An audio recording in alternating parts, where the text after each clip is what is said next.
Assalamualaikum warahmatullahi wabarakatuh. Bagaimana kabarnya kalian anak semua? Berharap kalian tetap sehat, tetap menjaga kebersihan dan semangat belajar. Baik, kembali lagi dengan saya Frenhi Abdul Ghalib, PPL dari UIN Songo Semarang. Nah, hari ini kita akan belajar mata pelajaran Al-Quran dan Hadis. Sebelum itu, marilah kita membaca basmalah bersama-sama. Bismillahirrahmanirrahim. Nah, minggu lalu kita sudah belajar tentang fungsi hadis terhadap Al-Quran. Apakah dia masih ingat? Baik, Bapak jelaskan lagi sedikit.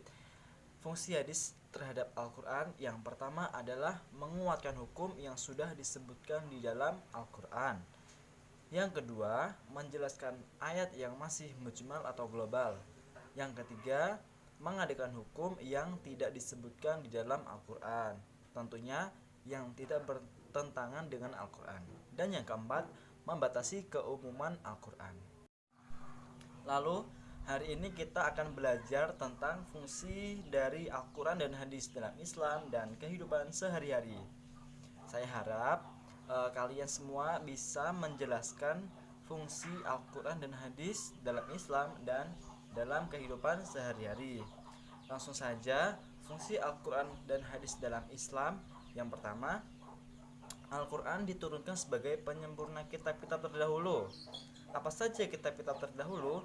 Kitab-kitab terdahulu adalah yang pertama, kitab Zabur, yang kedua, kitab Taurat, dan yang ketiga adalah kitab Injil. Kenapa kok bisa Al-Quran menyempurnakan kitab-kitab terdahulu? Karena kitab-kitab terdahulu hanya berlaku untuk zaman dan umat tertentu saja. Jika Al-Quran itu berlaku sepanjang masa dan seluruh umat manusia di muka bumi ini.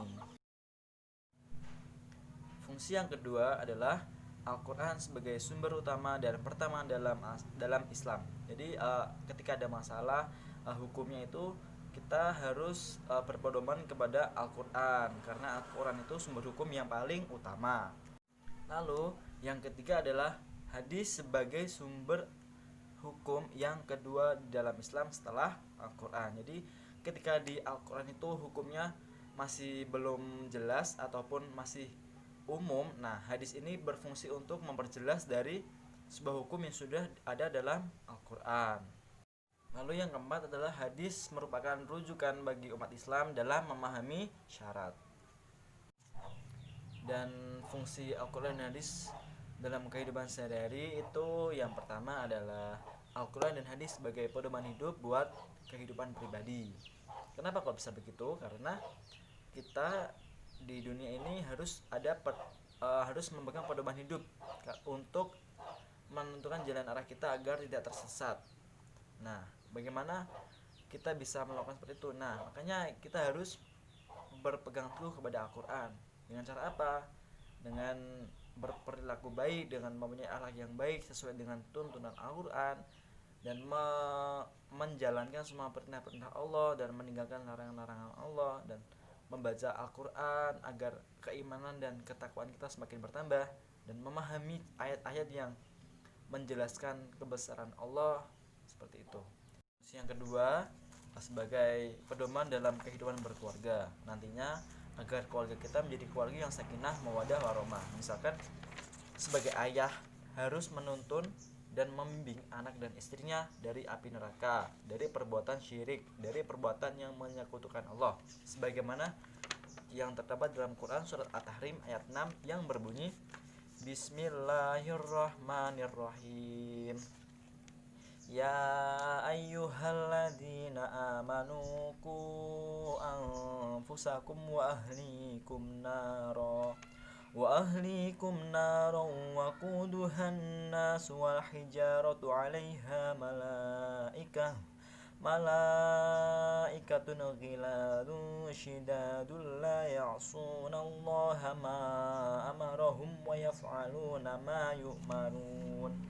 Yang artinya, hai orang-orang yang beriman, peliharalah dirimu dan keluargamu dari api neraka yang bahan bakarnya adalah manusia dan batu, penjaganya malaikat-malaikat yang kasar, keras, dan tidak mendurhakai Allah terhadap apa yang diperintahkannya kepada mereka, dan selalu mengerjakan apa yang diperintahkan. Nah, seperti itu. Jadi agar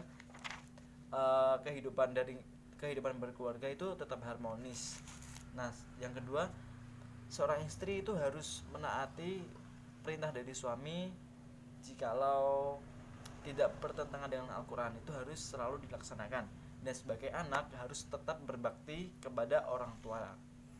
Terus dalam fungsi Al-Quran dan hadis yang ketiga ini sebagai pedoman dalam bermasyarakat.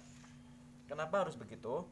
Nantinya agar kita bersosialisasi di lingkungan masyarakat agar terjalin dengan baik, agar bisa damai, bisa rukun, bisa saling tolong menolong. Misalkan ikut berpartisipasi dalam sebuah acara di masyarakat ataupun pertemuan seperti itu. Terus yang kedua, selalu tolong menolong dalam hal kebaikan agar dimudahkan segalanya.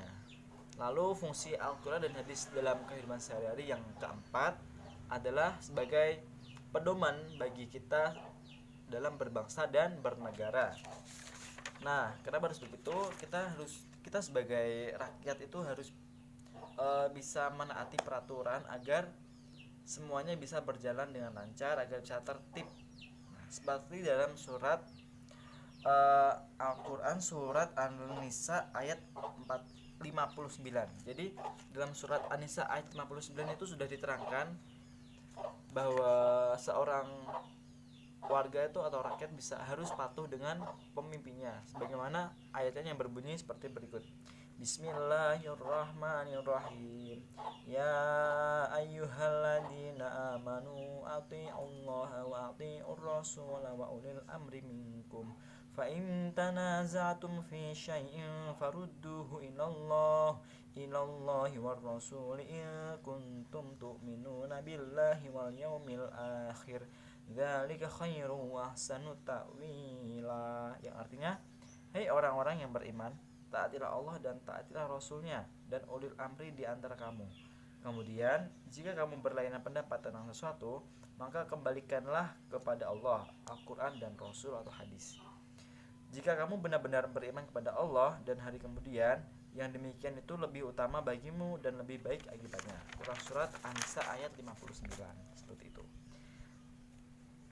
Nah, jadi setelah kita membahas tentang fungsi Al-Quran dan hadis dalam Islam dan dalam kehidupan sehari-hari, kita harus senantiasa bertakwa dan beriman kepada Allah agar kehidupan kita nantinya bisa terarah dan bisa menjadi manusia yang berguna, yang bermanfaat bagi manusia, yang sebagaimana khairun nas anfa'uhum linnas. Kemudian setelah kita sudah belajar tentang fungsi Al-Quran dan hadis terhadap dalam Islam dan dalam kehidupan sehari-hari, Bapak memberi tugas seperti biasanya, yaitu merangkum kembali materi yang sudah kita pelajari hari ini di buku catatan kalian. Dan setelah kalian sudah mencatat di buku kalian, nanti difoto dan dikirimkan ke WA group atau di Google Classroom. Baik, alhamdulillah.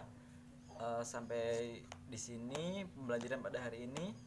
Sebelumnya Bapak harap kalian tetap menjaga kesehatan, tetap menjaga kebersihan lingkungan, tetap semangat dalam belajar agar kalian bisa sehat, bisa pintar dan cerdas, dan bisa membangun cita-cita kalian bisa terwujud. Sebelumnya saya minta maaf jika ada kesalahan dan kekurangan yang disengaja maupun yang tidak disengaja. Terima kasih. Wassalamualaikum warahmatullahi wabarakatuh.